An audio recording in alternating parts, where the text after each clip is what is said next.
11. Charles Cullen. By the time Charles Cullen killed his first victim in 1988, he was in the throes of alcoholism and his life was entangled in a downward spiral. At the time, he was working as a nurse at St. Barnabas Medical Center in Livingston, New Jersey. The first victim was a local judge who came to the emergency room suffering an adverse reaction to a blood-thinning medication when Cullen administered a lethal dose of a drug to him intravenously. It's believed that he killed dozens of people here before he quit in 1992, including an AIDS patient who was overdosed with insulin. For the next 2 years, he worked at Warren Hospital in Phillipsburg, New Jersey, where patients continued to die under suspicious circumstances. This includes 3 elderly women who received overdoses of a heart medication called digoxin. One of these patients accused Cullen of sneaking into her room and injecting her IV with something while she slept, but the hospital dismissed her complaints. Cullen continued to kill at various hospitals into the early 2000s.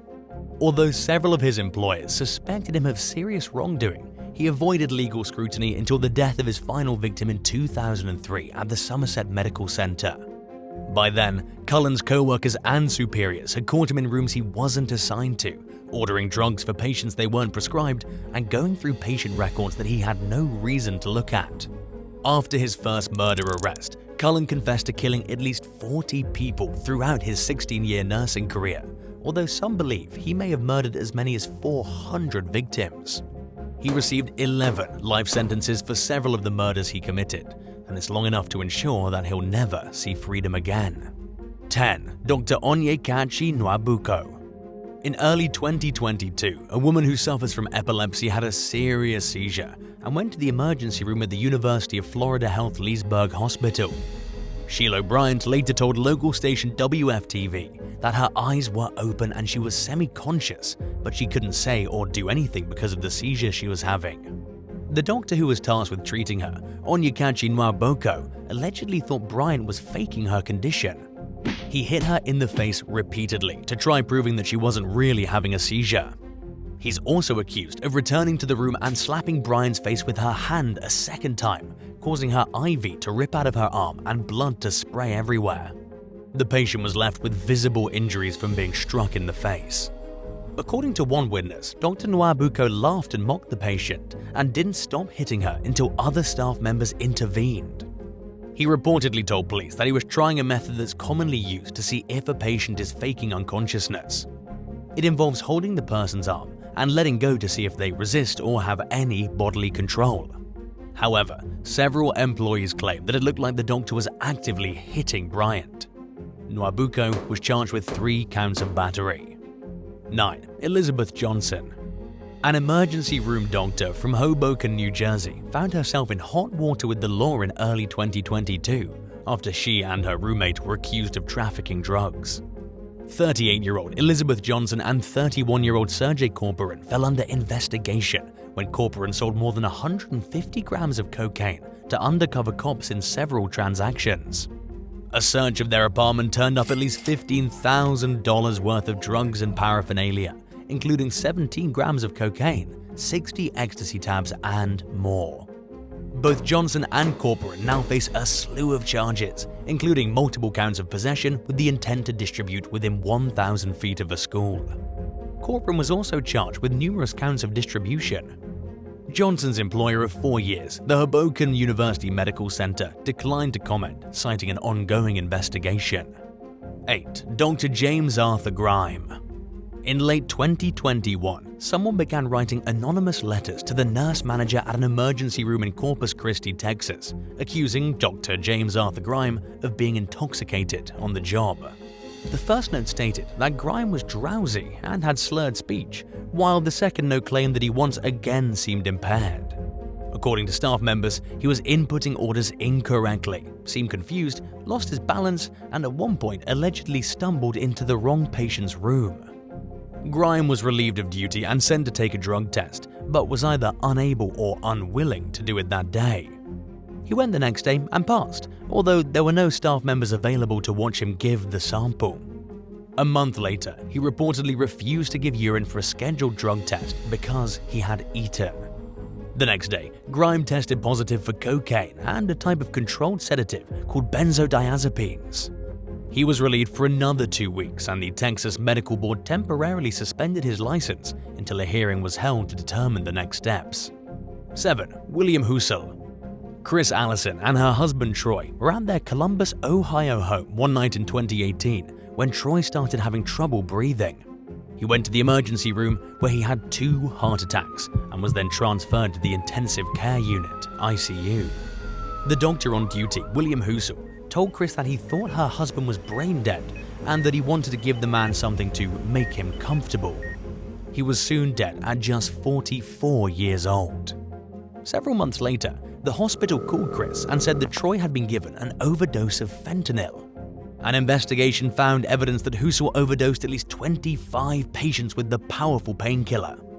He was fired, lost his medical license, and was initially charged with 25 counts of first-degree murder. HUGHLEY's attorney, Jose Baez, argued that he was preventing needless suffering in patients who were close to dying, a practice known as comfort care. 11 counts were quickly dropped, and HUGHLEY was brought to trial for the remaining 14 counts. Baez reportedly claimed that his client was scapegoated, and HUGHLEY himself maintained his innocence. He stated that he felt the doses he gave were appropriate for the patient's conditions at the time. Ohio's laws also don't specify a maximum dosage of fentanyl, which means that it's generally up to the treating physician to determine a patient's appropriate dose. A jury acquitted HUGHLEY of all charges, but he was left with a handful of civil suits from the families of patients who died in his care. He also permanently lost his license and has no other choice but to start his life over from scratch and find a new career. 6. Jennifer Ann Hall.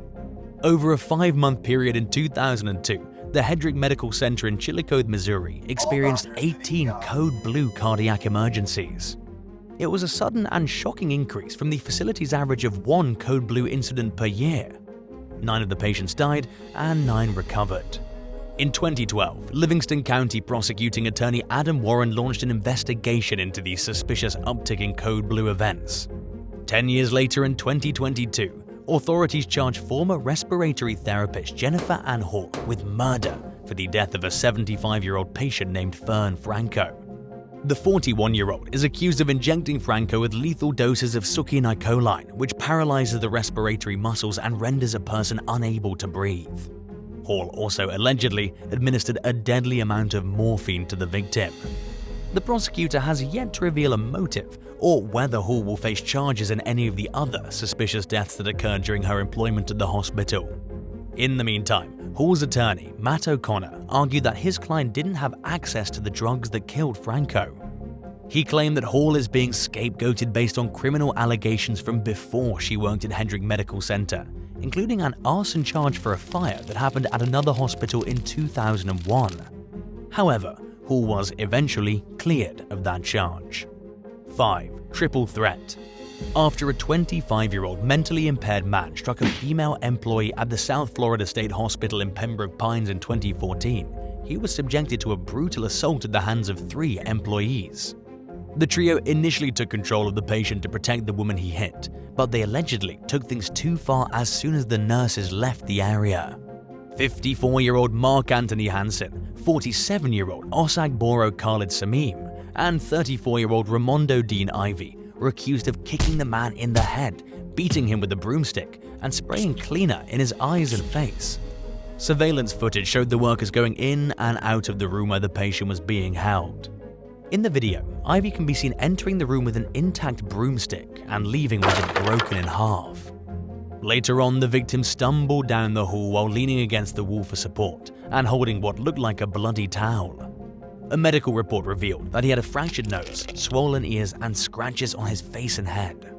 According to investigators, the man suffered from schizophrenia and some other issues. The Florida Department of Children and Families got involved and concluded its investigation 2 months later. 2 years later, in 2016, the 3 suspects were all charged with abusing a disabled adult. By then, they were no longer employed at the hospital, and the outcomes of the cases are unclear. 4. Jamie Lynn Patton. A patient who was considered dangerous escaped from a secure ward at Broughton State Mental Hospital in Morganton, North Carolina in 2019. After the incident, authorities quickly began to suspect healthcare technician Jamie Lynn Patton of helping him flee. Other employees had reportedly noticed Patton's unusually friendly relationship with the patient, Joey Clips, and they thought that she'd gotten inappropriately close with him. A judge had placed Clips in the hospital after a mental evaluation found him incompetent to stand trial for charges stemming from a police chase in 2018. He was accused of ramming his car into several police vehicles and was charged with assault with a deadly weapon. Detectives obtained a warrant to search Patton's phone and vehicle for evidence related to Clips' escape. They found that she called a payphone in the hospital several times before Clips fled, and there were various calls to a local motel where Patton and Clips stayed together for 3 nights after he escaped. A motel employee told local station WSOC-TV that the pair seemed pretty normal and that he would have kicked them out if they caused any sort of disturbance. He also said that the staff had no idea that the couple was wanted. Patton was charged with harboring a fugitive and fired from her job, and Clips was apprehended in Virginia. 3. Aisha Basharat. Just minutes after an 83-year-old woman passed away at Heartlands Hospital in Birmingham, England in 2021, a healthcare assistant took her bank card and used it at a vending machine. 23-year-old Aisha Basharat could be seen buying several dollars worth of snacks on surveillance footage. She used the card again later that day, and then tried to use it 4 days later when she returned to work, but the deceased patient's family had cancelled it by then. Aisha still had the card in her possession when she was arrested at work. She allegedly claimed that she'd found the card and said that she'd gotten it mixed up with her own card. However, that was hard to believe since the two cards looked a lot different from one another. Even if her story about finding the card were true, the young woman had breached the hospital's policies on how to handle lost patient property. Basharat pled guilty to theft and fraud by false representation and received 2 suspended 5-month jail sentences. Speaking to the press, Detective Constable Andrew Snowden described how the victim's loved ones were distressed to discover her bank card missing while they were trying to come to terms with her death. 2. REUVEN ALONALAYOFF. On the afternoon of July 18, 2022, police received a call about an alleged bomb threat at Hudson Regional Hospital in Secaucus, New Jersey. While investigating, they found an arsenal of weapons inside an office closet, including 27 rifles and shotguns, 11 handguns, at least 1 semi-automatic assault rifle, and 14 rounds of ammunition. A few weeks later, authorities arrested 46-year-old REUVEN ALONALAYOFF at Newark Liberty International Airport. He's now facing multiple charges, including unlawful possession of an assault firearm and 2 counts of possession of a high-capacity magazine. If convicted on those 3 charges alone, he could face 5 to 10 years in state prison. The hospital where the weapon stash was found is located just a few miles from New York City. Following Alonalayoff's arrest, Secaucus Police Chief Dennis Miller mentioned how the guns pose a risk to public safety, especially considering where they were hidden. He didn't specify how the suspect acquired the weapons or how he got them into the hospital. 1. Crystal Hughley. 33-year-old Crystal Hughley no longer worked at the Memorial Hospital in Chattanooga, Tennessee, when she allegedly put her old badge on and went there dressed as an employee in 2018. She was later accused of gaining access to the break room by telling a worker that her access code wasn't working. They punched Hughley in, at which point authorities claim she stole employees' credit cards. The incident came after Hughley pulled the same stunt at a different location, where she snatched a credit card and bought an Xbox with it.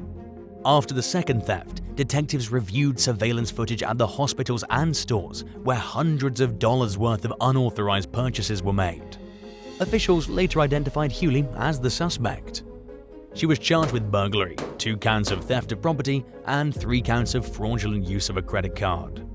If you suspected a co-worker of abusing a patient, would you report them right away or try to get more evidence and possibly risk them being more injured in the process? Let us know in the comments, and while you're at it, hit that subscribe button. Thanks for watching, and we'll see you next time.